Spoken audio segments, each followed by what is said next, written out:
It's Grant's Rants, Old Hollywood Talk. Okay, I love Old Hollywood Talk. Really excited to talk about this one. We're going back to 2003, the opening performance of the VMAs. Now, why am I talking about this? Well, one, because it's really iconic and in so many ways, but the 2021 VMAs are next week, so I figured I'd tie it to that. This performance that we're going to talk about was 18 years ago, the actual 20th anniversary of the VMAs themselves. The opening act, Radio City Music Hall, host Chris Rock, bringing it back. This performance of Madonna, Christina, Britney, and Missy Elliot, there's so much in this 5-minute and 50-second performance. Cuts to the audience. We're going to get into all of it. Zach, where were you when you saw it? What did you make of this? I mean, I lived for these shows. They're not that great anymore. No, I don't think not. any of the award shows. No, they're not. But I used to love watching these at home. I mean, the show, that scene alone was like jaw-dropping. Luckily, my family was pretty like progressive, and so it wasn't as much of a scandal for them. But I was like, "Ooh, this is spicy." Mine, I heard my family member said, "So, what are they all lesbians now? Are they all gay?" And that was what I heard when the performance was on. But I was just enjoying it. And it wasn't even about sexual orientation for me. I could take myself out of it. It was a performance. And I don't know. I mean, I don't even know how old I was. 03, I was probably in middle school. So, I mean, whatever. But yeah, that's what I heard. We'll get into the reactions because there's a lot of stuff to this story and it still lives on, which is why I love talking about stuff in this segment. I love that there was a theme. There was a committed theme with a set that was built with lighting. It wasn't just a blank stage, which I was like, wow, they don't make them like that anymore. Very strategic in their pairing. 4 powerful women of that time to come on. Someone was thinking. Yeah. I mean, that's when people gave an effort. That it was also the era that pop culture was like at its peak. 100%. You know, that was yes. 2000s was iconic pop culture. Once we got into the 2010s, it kind of just continued to go downhill. But like that was peak pop culture, and that's when people like actually cared about doing their jobs. You're so right. That's what led up to the pinnacle of all time, the biggest moment in pop culture, 2007. But this ramping up, this was really like super legendary, historic. I still can't get over, like, in comparison to what we have now, how big this was for the time and for how it would be even now. I mean, Christina and Britney had this rivalry and they paired them together. That alone was going to get people to watch. Like, there were so many layers to this. And I like you said, people actually gave a damn and thought, what could we do to really create a scene? And they did. Do you think that the feud was even real, considering both were willing to participate in the stunt? Or were they both so fame hungry that they would do whatever they thought would be getting eyeballs on them? Good point. I mean, I'd like to believe, just because I've always believed that it was real and I just like a good feud. But yeah, I mean, these two girls probably didn't care at all. It was probably good things to sell magazines, you know? I just love that there was a controversy and the sound that they used when those 3 women kissed and all the music stopped.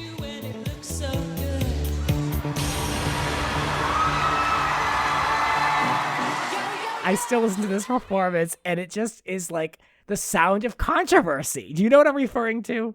Yeah, I think those were the moments that kind of created that controversy at the VMAs that then it set the stage for like Miley to do her Robin Thicke performance with her tongue. Like, everyone then kept trying to top that or trying to do something as good. But like that was when it was done well. Yes. And like there's so many other things that just like little nuggets, like the idea of this just being a moment where Madonna could view and validate these women, Britney and Christina, as like pop princesses. They could come together. She valued them enough to have them in this performance. Like, not that Madonna's the end all be all for endorsements, but it made a statement. You know what I'm saying? It made the statement that they wanted to make. Yeah, it definitely did.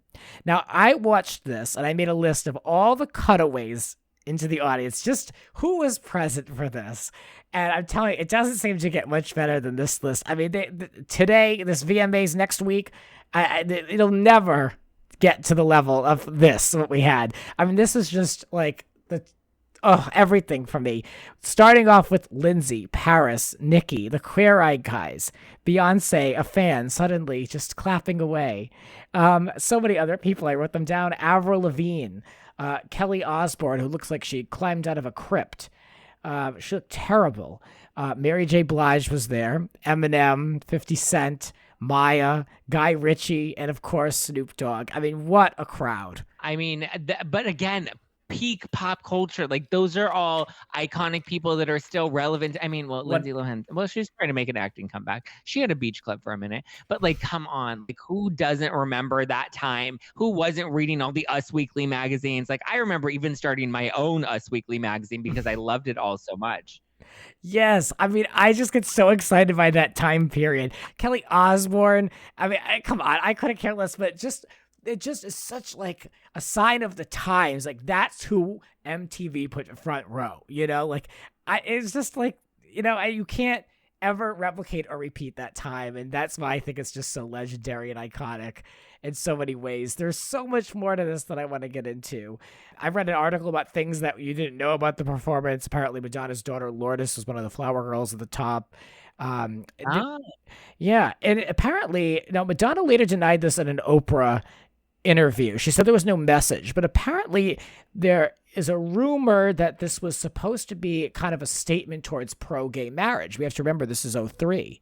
So is that a stretch? I mean, no, I think that would make sense, because like, why else would you really go for the wedding theme? True. Well, to channel her performance from the first VMAs from Like a Virgin, to kind of go back to that, I guess they could channel that. But can we also talk about how, like, nobody really talks about Missy Elliott? I know. That's why I made a point to make a shot at the top that she was in this, because she brought it home. She figured it out. She got it. Like, that last part, that last like 30 seconds pops off.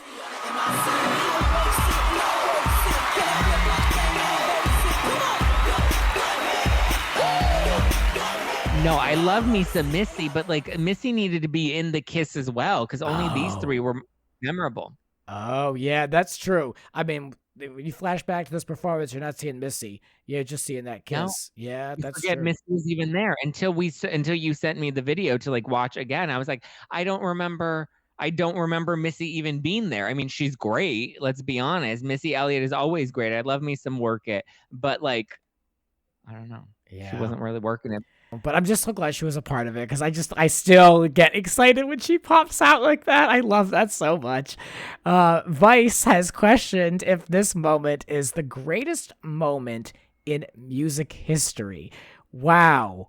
I mean, I think it's arguably definitely in the top 10. Mm-hmm. I mean, because like, when I think of, okay, what were the biggest, like, most controversial or just like biggest buzzworthy like shows or performances, I would think of the three-way kiss, and I would think of Justin Timberlake with Janet Jackson when he showed her boob. Other than that, like, the others don't really, you know, compete with this. Yeah. I mean, I would argue that the Britney Oops, I Did It Again VMA performance is incredible and up there. I would argue the Slave for You performance, like, but I'm so biased. So you love Britney. Why? See, somebody that's not as like, listen, I have no allegiance to any of the divas. I'm not like a Lady Gaga stan or a Beyonce stan or a Britney stan. So like, for me, I can look at it objectively, and I don't know if I would consider all of Britney's performances in the top 10, Grant. Well, I guess according to me, in my top 10. I don't know about in music history. I haven't seen them all. Half of them I don't even know. So, yeah, that's how I'm viewing it. But yeah, I get it. What else happened here? So we have to talk about the cutaway to Justin, just because how the tides have turned against him. And this, for some context, he had just released Cry Me a River, which that night later he would win a VMA for Video of the Year. So the cutaways to him really ruined Christina's moment. It ruined the moment for fans because it made it about him. And I didn't care for it then, and I certainly don't care for it now. He wasn't even cute then. I mean, he was cute, but like not at the VMAs. Like his outfit and what did he have, a goatee? It was not a cute look on him. Yeah, I just don't like that. Whenever there's anything, in the news about Britney and stuff, there's always something. They're always throwing it to him. And back then, it was the same thing. I don't. He really has lost his luster. Was anybody really Team Justin back in the day? Like other than like, the guys that are getting canceled now in 2020, like who was really Team Justin back then? I don't know. He did have a big following of female fans. I don't think the gays ever got behind Justin though. I don't remember. No. I caught a video. Some angel posted this video on YouTube. It was the day after coverage of the kiss, and they covered it on different networks. And Kojo was doing the reporting for Entertainment Tonight. He actually was the only one that spoke with Britney, and he said that this is truly history. And I was like, wow, for him to call that when he did, smart man. And in the background, lurking in this little walking talk interview, is Larry Rudolph, looking like a mess as usual. That man is always 2 inches behind her. Even then, notice that. CNN had some great coverage of angry New Yorkers being like, I don't care about this. Like, it was just, the coverage is such a time capsule of that moment. Sure, there've been other same-sex kisses from All My Children to Ellen, but none with this star power. Obnoxious. It was nasty. It was sexy. I think it was sick. I think they look very good together. Off the hook. I loved it. For some, the kiss may still refer to a sculpture by Rodin. What do you think of a kiss? What kiss? You know, the kiss. Bobby, you know anything about a kiss? See? About what? See, people in the real world work for a living. They don't watch that stuff. The 20th anniversary of the VMAs, and what everybody is talking about is that kiss, the reaction, and the other kiss. Pat O'Brien is in New York, where he witnessed it all. Patrick. Hi, Nancy. You're right. Folks can't stop talking about that show opener where Madonna kisses Christina and Britney. You saw Justin's expression earlier. Oh, yeah, the cameras were right on top of Britney's ex, Justin. Well, the expression came from the fact that the cameras were, right after the kiss, they were like this. And I was like, come on. It's too easy, right? Yeah, it's But what'd you had think? to expect It it. was pretty sexy. That was kind of fun to watch. It's always sexy. I'm not going to take that away from anybody up there. It's so gross. Pat O'Brien, didn't he get Me Too'd? I'm sure he did.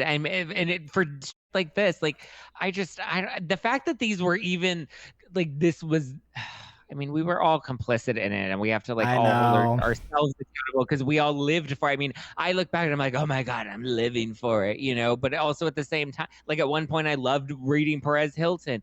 It was juicy and it was scandalous, and we wanted to see the crazy stuff that Lindsay was doing. But like when you look back, you really are just like, oh, we did that. Yeah, did we do that? Now isn't that an empowering moment for women? To see 4 powerful women of their industry come together and have a moment in pop culture history, and it was just so iconic, and the production value was incredible. It's going to go viral. Instead of that conversation, which we probably have now, it's 2 white guys talking about how sexy it was to watch his ex-girlfriend dance in front of him. So that definitely is the time capsule, whether you like it or not. Right. What a moment. They just don't make them like that. No, they don't. And it was like they knew how to deliver, they knew how to serve. That's why they go down in like icon history. And I mean, I would love to see something like this reenacted with the 3 of them. Like, could you imagine if we did like a VMAs performance with the 3 of them again, and they like reenacted the performance now? Oh my God. That's like all I want. Like, just to see Britney go back and redo some of her performances, just to like live in that moment again. Oh yeah. No, this would be legendary. I don't have much faith, though. VMAs have changed. They're so much more now of like an immersive experience. We're talking drones, and they're outside, and the idea of being on a stage with like a proscenium arch and like there's an audience, like Radio City Music Hall style, that seems to have gone away. Maybe it's from COVID, but it also seems now like they've really tried to give people more of an experience. So I don't even think something like this would even be replicated.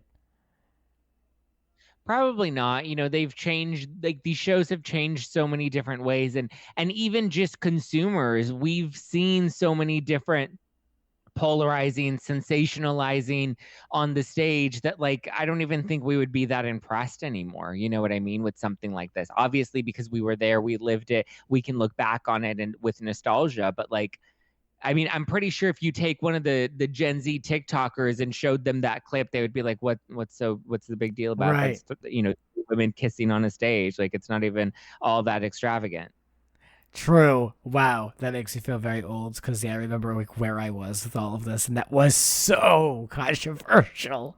But even back then, even back then, I was like, I didn't really feed into all the hype. I'm like, but it was a performance. But yeah, it was a great visual and got a lot of sound bites from a lot of people. That ran for miles. I think they said in the Oprah interview that was like what everyone was talking about for 2 weeks. Now that would be like a night. Like maybe a night. Yeah, it wouldn't last long at all. We would be over it so quickly. I mean, it may be like something we turn into, a meme that'll, maybe last for a little longer than that. But like this would not be news for 2 weeks straight. No way. Right. I mean, you like that video I was talking about with the reaction the day after. Like you had CNN reporting on it and doing like a piece on like kissing and like it's like you'd never see that now. No, CNN isn't talking about Erica Jane's thirst traps. Like culture has changed so much since then. So true. We have nothing iconic that would get CNN talking about something in pop culture. I can't even imagine. Yeah, I can't imagine what CNN would spend like a 5-minute segment on. At least a 5-minute segment. I could. That's pop culture related. Like, I can't even imagine what it would be. Remember they had that entertainment show at night, and they scrapped that. I think. I don't know who got that slot. I forgot. That was an long time ago. But yeah, I can't even imagine them even acknowledging anything that isn't politics anymore. So yeah, I know. Well, let's transition to this last topic. But before I do, I want to point out that if you're interested in rewatching this video, it's obviously up on YouTube. But on YouTube, there's a great alternative angle video of the whole VMA performance from 2003. And you see, the camera operators and just get a whole different point of view of this performance. And if you've watched this performance as much as I have and then you get a different point of view, it's mind-blowing. So just putting that out there for those super fans. Music stations always play the same song. We're bored with the concept of right and wrong. Turn the station, change the channel.